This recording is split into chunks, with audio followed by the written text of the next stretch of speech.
Зеленский в Анкаре сочиняет победу, а фронт пишет другой сценарий. Саммит без Зеленского, его унизили и поставили на место.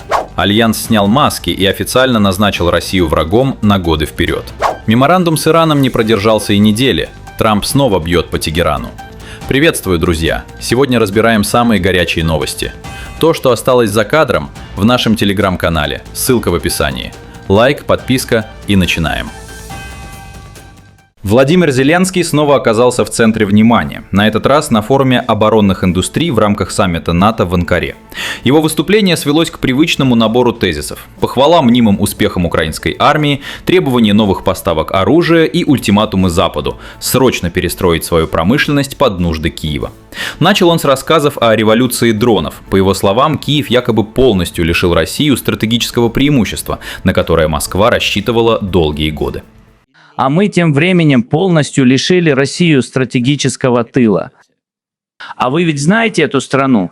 И долгое время Россия считала, что у нее есть территориальное преимущество. Никто не мог до них добраться, а мы добрались. Буквально вчера украинские беспилотники прорвали российскую оборону и нанесли удар по российскому нефтеперерабатывающему заводу в Сибири. Это новая реальность. В России не осталось ни одного крупного нефтеперерабатывающего завода, который не подвергся бы удару со стороны Украины. На самом деле, за громкими заявлениями о новом формате конфликта скрывается совсем другая картина. Пока Зеленский говорит об ударах вглубь российской территории, на линии боевого соприкосновения инициатива прочна у российских войск. Они продолжают системное наступление и постепенно расширяют зону контроля. И вот вопрос. Если Киев, по словам Зеленского, держит инициативу, почему фронт двигается совсем в другую сторону? Напишите свое мнение в комментариях.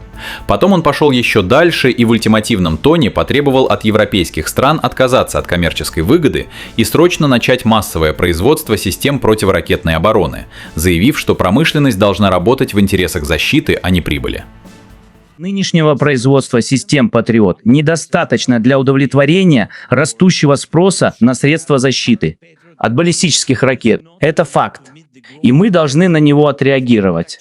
Мы также обсуждали с нашими американскими партнерами вопрос о лицензиях на производство систем «Патриот», и я прошу вас поддержать наши усилия в этом направлении.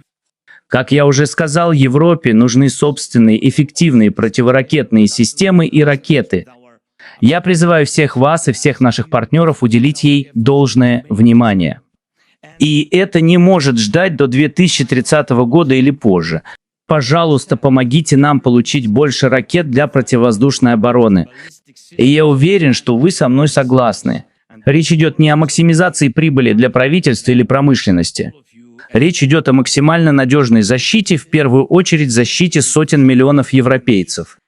И эта защита нужна сегодня, а не через много лет. В финале своей речи он снова разыграл карту интеграции в НАТО. Заявил, что Украина с ее боевым опытом способна усилить коллективную оборону Запада, а значит, ее обязаны принять в альянс на равных условиях с другими членами блока. Вы действительно в это верите?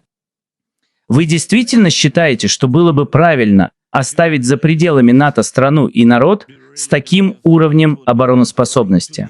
Если у нас уже есть эти возможности, если украинцы уже умеют так воевать, то логично, что эти возможности станут частью коллективной обороны Альянса, что сделает нас всех сильнее. И было бы вполне естественно стать частью единого сообщества безопасности, потому что НАТО с Украиной – это альянс будущего. Несмотря на комплименты от отдельных западных лидеров, в реальности вопрос членства Киева в блоке остается закрытым. Никто в Брюсселе не готов брать на себя прямые обязательства по защите Украины. Вся победная риторика Зеленского в очередной раз свелась к главному лозунгу его внешней политики: «Помогите и дайте оружие, а остальное мы додумаем сами». Форум в Анкаре лишь подтвердил: несмотря на смену декораций, стратегия Киева не меняется годами. И, судя по реакции западных партнеров, терпение к таким выступлениям постепенно иссякает. Зеленский очень старался показать себя полноправным участником саммита НАТО в Анкаре. Картинка в его подаче выглядела эффектно. Форум, рукопожатия, громкие заявления. Но реальность оказалась куда прозаичнее. Ему демонстративно указали на его настоящее место. Формально Зеленского пригласили выступить только на форуме оборонных индустрий и позвали на протокольный ужин. А вот в самом саммите НАТО, там, где принимаются реальные решения и подписываются итоговые документы, участия для него не нашлось. Разница принципиальная. Одно дело быть частью закрытого клуба, где решается судьба Альянса, и совсем другое – постоять у трибуны и сказать красивую речь для камер. Как все говорят, если Украину действительно готовы видеть в НАТО, почему ее лидера даже не пустили в зал, где обсуждаются главные вопросы? Этот сигнал говорит сам за себя. Амбиции Киева когда-нибудь войти в альянс на равных с остальными странами по-прежнему остаются красивой картинкой для внутренней аудитории, но никак не реальным политическим курсом Запада. Пока одни лидеры произносят теплые слова поддержки, другие принимают решения без участия Зеленского, и это куда красноречивее любых заявлений. Впрочем, свою минуту он все же получит на встрече с Дональдом Трампом. Главная цель Зеленского на этой встрече очевидна – убедить американского президента усилить давление на Владимира Путина и добиться от Вашингтона более жесткой позиции. Получится ли это – вопрос отдельный, учитывая, что риторика Трампа в последнее время далека от однозначной поддержки требований Киева. Пока же форум в Анкаре наглядно показал – место Украины в НАТО определяют не громкие заявления Зеленского, а холодный расчет западных столиц. Западные лидеры на саммите НАТО в Анкаре окончательно сбросили маски. Они открыто подтвердили то, о чем давно говорили. Альянс изначально создавался исключительно под противостояние с Москвой. Несмотря на регулярные заявления Кремля о том, что Россия не планирует нападать на страны блока, верхушка НАТО продолжает раздувать миф о российской угрозе.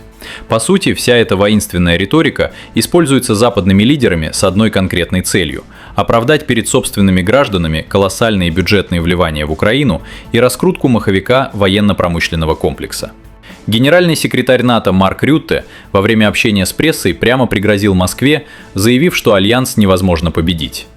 Что этот альянс, объединяющий миллиард человек, живущих в Европе, Канаде и США, будет защищать каждый дюйм нашей территории, что у НАТО нельзя выиграть. Мы занимаем оборонительную позицию, мы никогда ни на кого не нападем, мы будем только защищать наш образ жизни, нашу демократию, нашу территорию.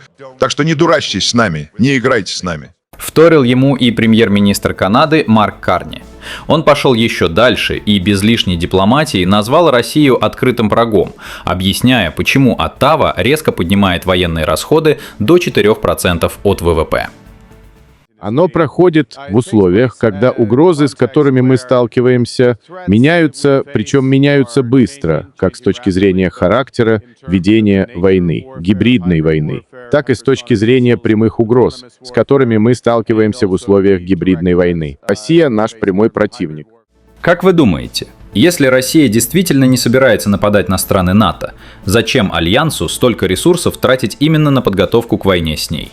При этом руководство Альянса даже не скрывает, что планирует закрепить этот курс официально, на бумаге. Марк Рютте подтвердил журналистам. В итоговом документе саммита никакого смягчения позиций ждать не стоит. Россию снова назначат главным врагом Запада. Но знаете, вам нужно будет прочитать декларацию, когда она будет опубликована. Но я уверен, что в ней снова будет отмечена долгосрочная угроза со стороны России. Вместо реального поиска путей к деэскалации и построения системы безопасности в Европе, НАТО продолжает работать по старым методичкам. Штампует дежурные декларации о прямой угрозе со стороны России и требует от стран-участниц еще больше денег и оружия. Анкара в этом смысле не стала исключением, скорее подтверждением, что курс Альянса не изменен уже который год подряд. Белый дом снова показал реальную цену своим обещаниям. Еще совсем недавно Вашингтон и Тегеран дистанционно подписали меморандум о взаимопонимании, прекращение огня, снятие морской блокады, восстановление судоходства через Ормузский пролив.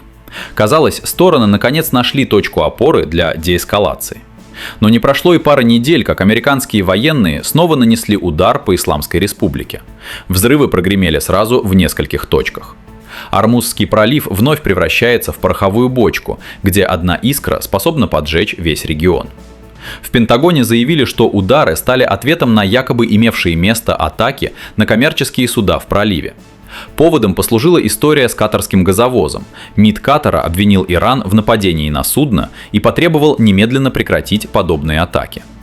В Белом доме назвали ситуацию неприемлемой и пообещали последствия. Последствия не заставили себя ждать. Удары по Ирану, новый виток военной истерики и фактический откат от недавних договоренностей. Параллельно Вашингтон ударил еще и экономически. Минфин Америки объявил об аннулировании с 7 июля лицензии на сделки с иранской нефтью, выданной 22 июня, и потребовал до 17 июля полностью свернуть ранее заключенные контракты. Вот и вся архитектура мира по-американски. Сначала меморандум, красивые слова и разговоры о снижении напряженности. Затем обвинения, санкционный разворот и ракеты. Каждый раз одна и та же схема. Договоренности существуют ровно до тех пор, пока это выгодно Вашингтону, а потом их списывают под удобный предлог. Тегеран в этой ситуации снова оказывается крайним, а Ормузский пролив в очередной раз становится заложником большой геополитической игры. Вот такая картина вырисовывается сегодня. Зеленский в Анкаре рассказывает про уничтоженное преимущество России, но фронт двигается совсем в другую сторону. Его самого на саммит НАТО демонстративно не пустили. Только форум и протокольный ужин, а все членство в Альянсе так и осталось красивой картинкой для внутренней аудитории. При этом сам Альянс в лице Рютте и Карни в открытую назначил Россию врагом на годы вперед и даже не скрывает, что это уже закреплено в итоговой декларации. А пока в Анкаре раздают воинственные заявления, Вашингтон уже разорвал собственный меморандум с Тегераном, и обстановка на Ближнем Востоке снова накаляется. Разрыв между громкими словами и реальными решениями только увеличивается, и Анкара в очередной раз это подтвердила. Пишите в комментариях, что думаете обо всем этом, я все читаю.